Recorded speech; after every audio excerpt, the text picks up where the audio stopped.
ಎಲ್ಲರಿಗೂ ನಮಸ್ಕಾರ. ಮೊದಲನೇದಾಗಿ ಸ್ವಾತಂತ್ರ್ಯೋತ್ಸವದ ಶುಭ ಕಾಮನೆಗಳು.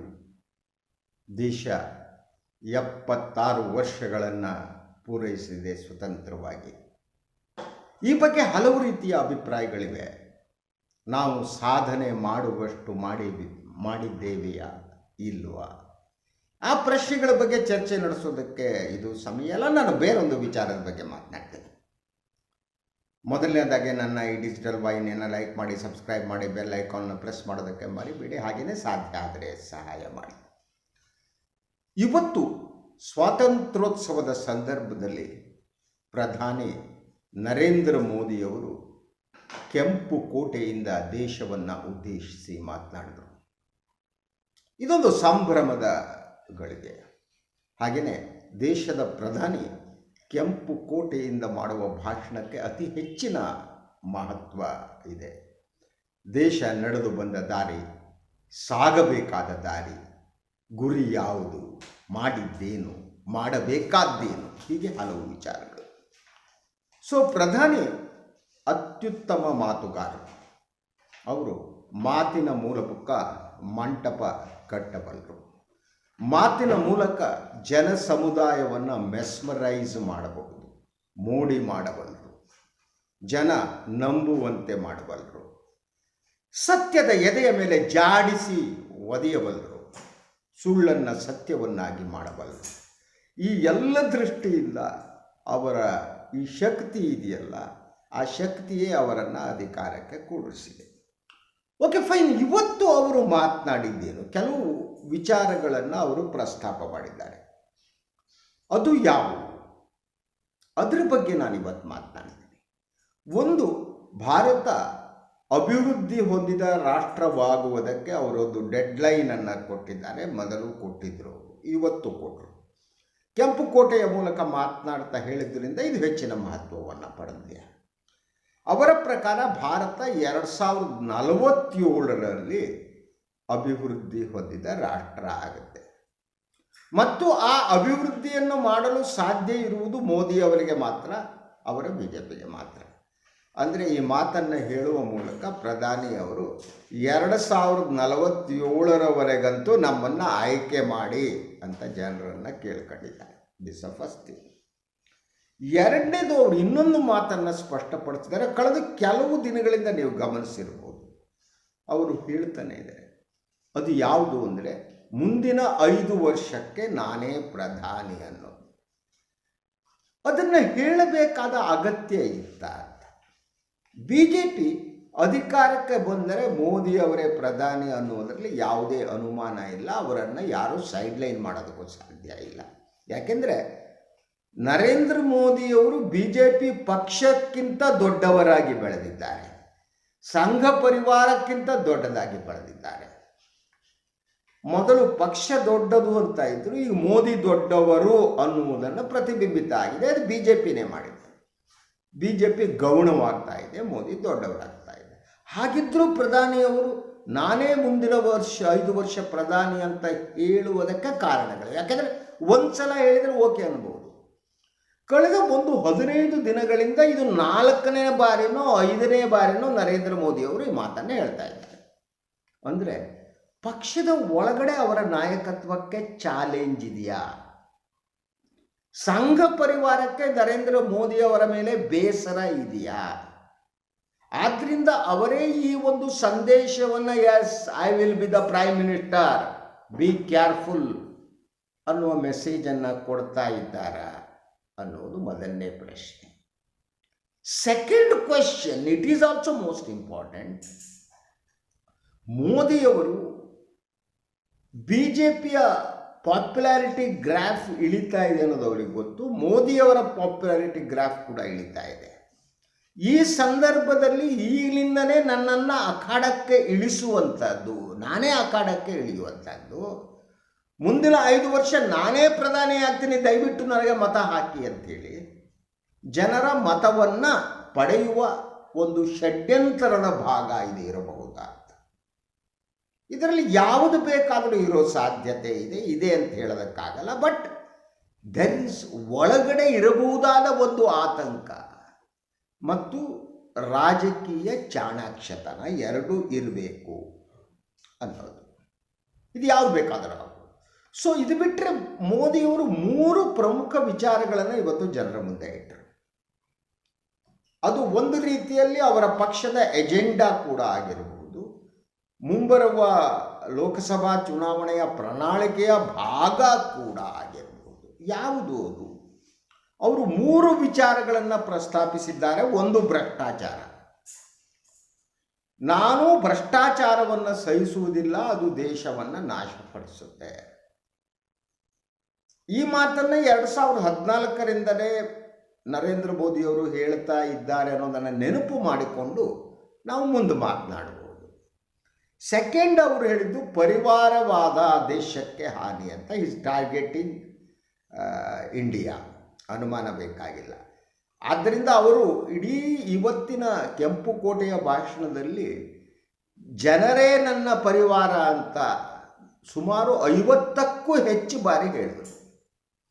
ಅಂದರೆ ಜನರೇ ನನ್ನ ಪರಿವಾರ, ಆ ಪ್ರತಿಪಕ್ಷಗಳಿಗೆ ಅವರವರ ಪರಿವಾರ ಇದೆ, ನನಗೇನೂ ಇಲ್ಲ, ಜನ ಮಾತ್ರ, ನನಗೆ ಕುಟುಂಬ ಇಲ್ಲ, ಇನ್ನೊಂದಿಲ್ಲ, ನೆಂಟರಿಷ್ಟರಿಲ್ಲ, ಯಾರೂ ಇಲ್ಲ, ದೇಶಕ್ಕಾಗಿ ನಾನು ಸಂಪೂರ್ಣವಾಗಿ ಸಮರ್ಪಣೆ ಮಾಡಿಕೊಂಡವನು ಅನ್ನುವ ಮಾತನ್ನು ಪರಿವಾರವಾದ ಅವರು 2ನೇ ವಿಚಾರ ಪ್ರಸ್ತಾಪ ಮಾಡಿದ್ದು.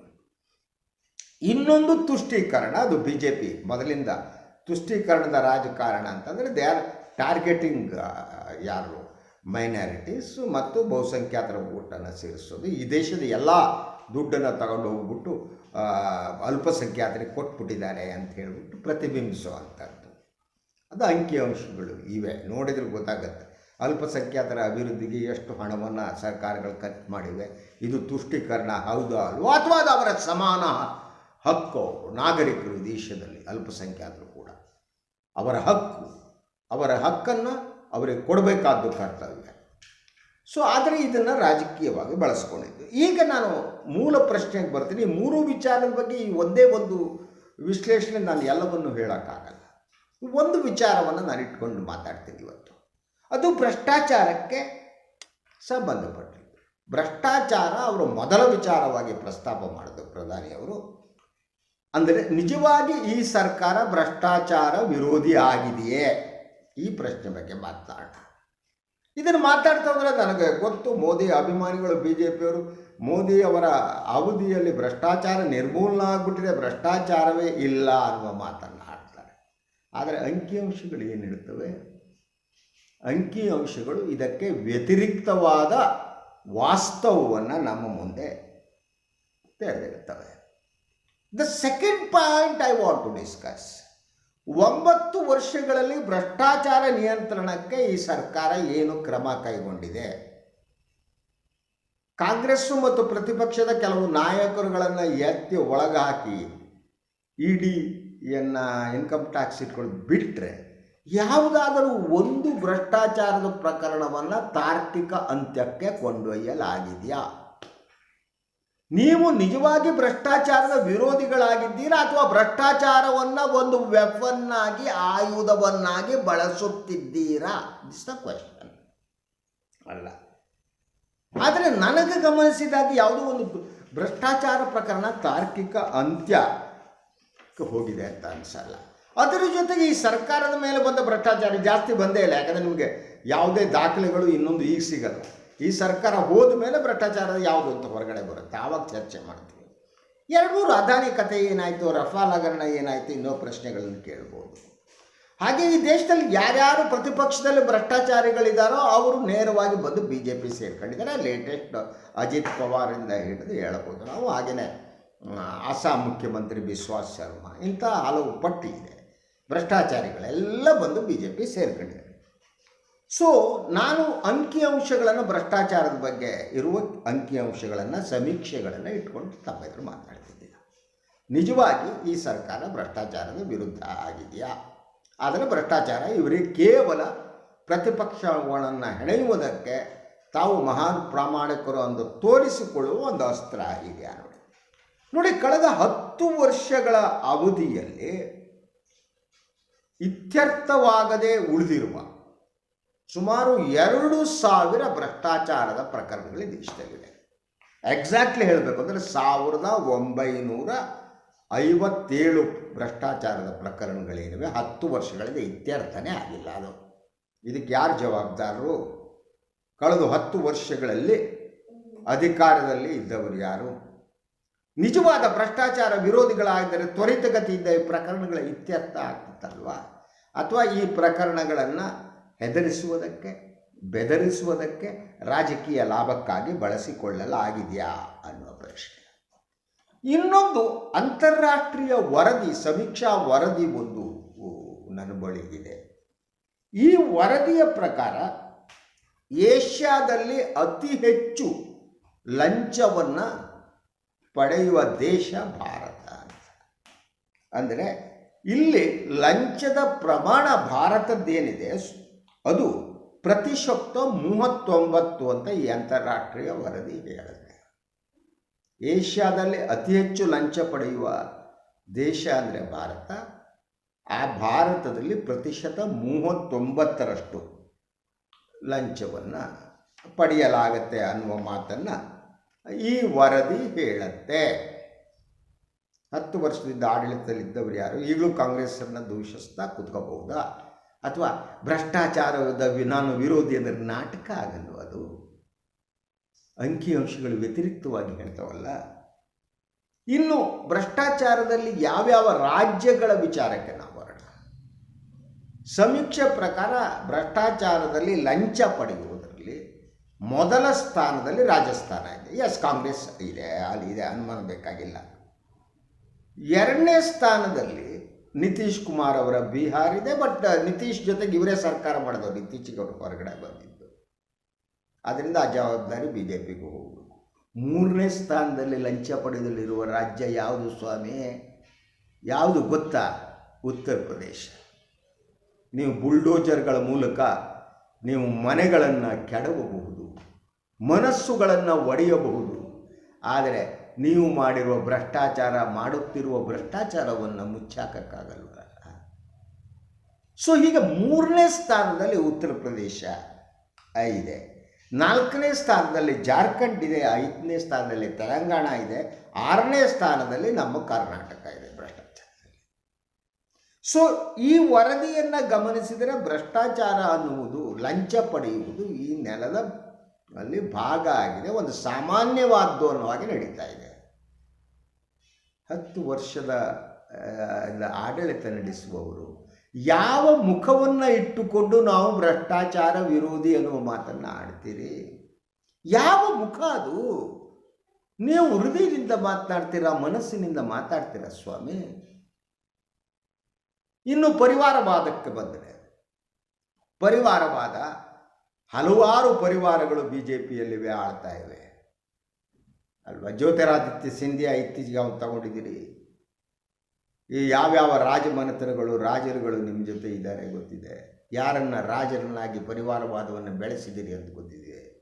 ಕರ್ನಾಟಕದಲ್ಲಿ ಪರಿವಾರವಾದದ ರಾಜಕಾರಣ ಮಾಡುವ JDS ಜೊತೆಗೆ ಸ್ನೇಹ ಮಾಡ್ತಿದ್ದೀರಿ ಅಲ್ವಾ? ಯಡಿಯೂರಪ್ಪ ಪರಿವಾರವಾದದ ಪ್ರತೀಕವಾಗಿ ಬೆಳೀತಾ ಇದ್ದಾರೆ. ಅವ್ರು ಬಿಟ್ಟು ರಾಜಕಾರಣ ಮಾಡೋ ಸ್ಥಿತಿ ಇಲ್ಲ ನಿಮಗೆ. ನಾವು ಪರಿವಾರವಾದದ ವಿರೋಧಿ ಅಂತ ಯಾವ ಮಾತನ್ನು ಅಂತೀರಿ?